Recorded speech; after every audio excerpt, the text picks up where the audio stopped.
my name is Filipa. Welcome to my channel Awkward, where I give parents the encouragement, knowledge, tools, and skills to provide their children with adequate mindful sexual education.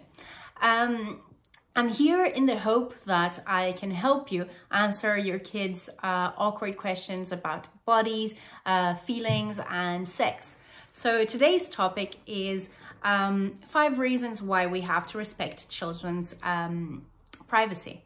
So first off, it is important that we teach children that there are parts of their body that are private and that nobody should be able to look at them or to touch them unless these are people that are part of the safe circle. These are the adults that you have chosen that your child can trust, and that will be in charge of activities like your child's hygiene routine, that these people can change their diapers or can help them in the toilet or can bathe them, for example. So these people in these very specific instances will be able to see and touch their genitals, and that this type of touch should be quick, fast, and painless.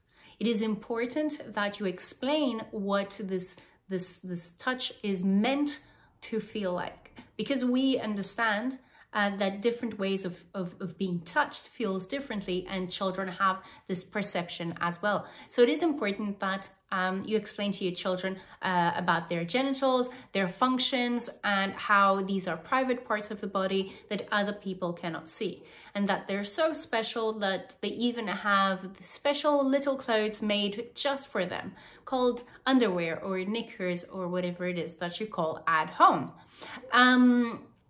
It is important that you preserve and respect your kids' privacy. And what do I mean by this? I mean that you should not be exposing your child's nudity online or on your WhatsApp groups with your family, because you don't know who those people are going to share those images with. And then the chain of sharing continues, right? But it is not appropriate, especially on social media, that you are exposing your child's naked body, because it's not so much about how you feel about nudity, but more about how you don't know who has access to this content. And if it's on the internet, it means that anybody has access to this content. And it also means that you are leaving your child vulnerable to abusers. You are also leaving your child vulnerable to those images of their naked body being sold to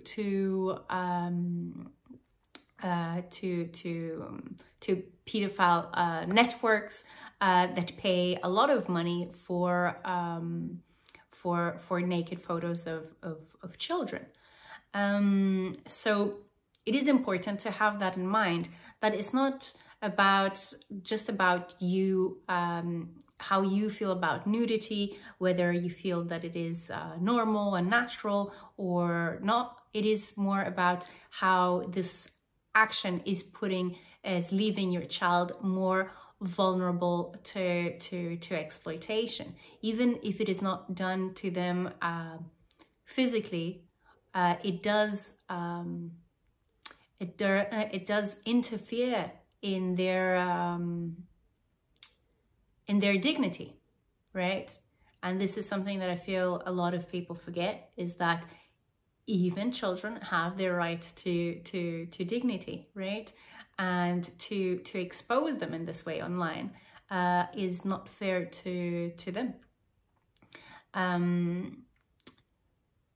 The next thing that we should be mindful of when it comes to respecting kids' privacy is I hear a lot of people making inappropriate comments about children's bodies and their own children's bodies, and I don't think that people do this in a malicious way a lot of the time, but even though it is not done with the intention to harm, and it is not done with the intention, with a negative intention towards the child, it is still not appropriate, because it does still make the child feel a certain way about themselves, right? I also know that parents, especially moms, when their little girls start the period, that they are very proud of it, and that sometimes they want to share these news with their friends, with family. I'd like you to take into consideration the fact that this is not your body that you are talking about. This is somebody else's body, and that this person has a right to privacy, even if that person is a tiny person, and even if that person is your own child, right? And I know that you don't mean that in a negative way when you share this information, but it does leave the child feeling embarrassed and awkward, and that impacts in the way that they feel about their own body, which is not fair, right? Also, the fourth thing we should know about children's right to privacy is that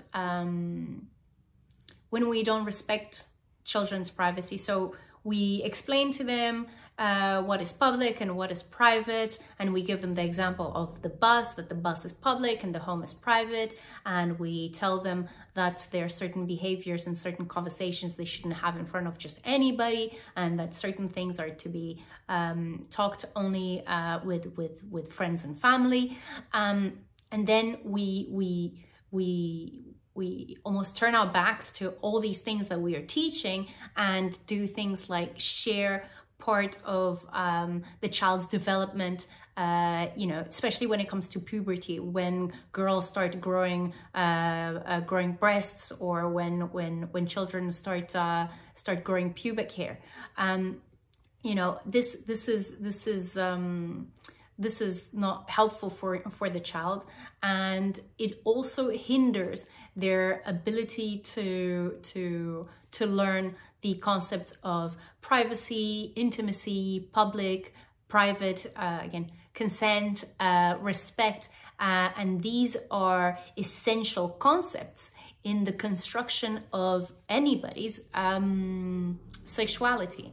And also, these are important concepts to be understood and to be practiced in an effort to leave children less vulnerable to sexual abuse. Because a lot of the time,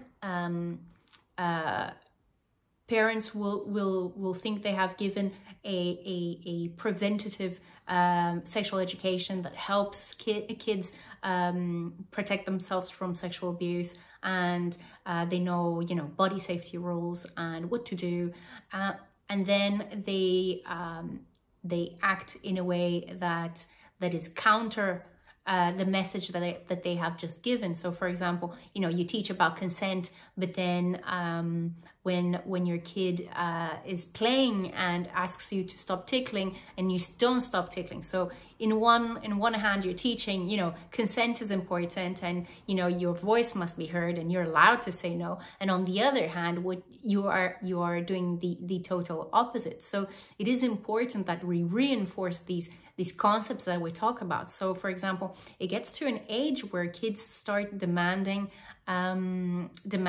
their privacy. So at about 6 years old, kids start solidifying this feeling of modesty, and start demanding privacy. So they start closing the door when they go to the bathroom. They start closing the door when they are changing. They don't need your help for these things anymore. And I know that for you as a parent, it may feel like you are somehow losing your baby because they don't need you anymore.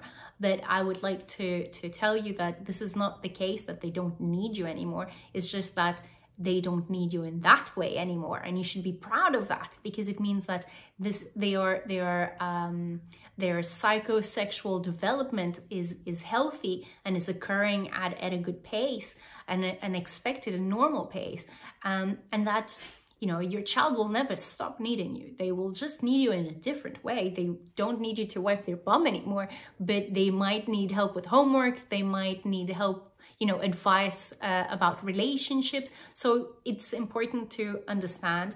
I understand that you may feel the need to mourn this stage, and it's okay. It's perfectly normal. That as your relationship changes, that you feel like there's a little bit of something that was lost, but I want to reassure you that that is a good thing, that your child doesn't need you in that way anymore, and that you can now look forward to other ways of being and connecting with your kid. Finally, the fifth reason why we should respect children's privacy and we shouldn't talk about their bodies or their genitals in public or with others is that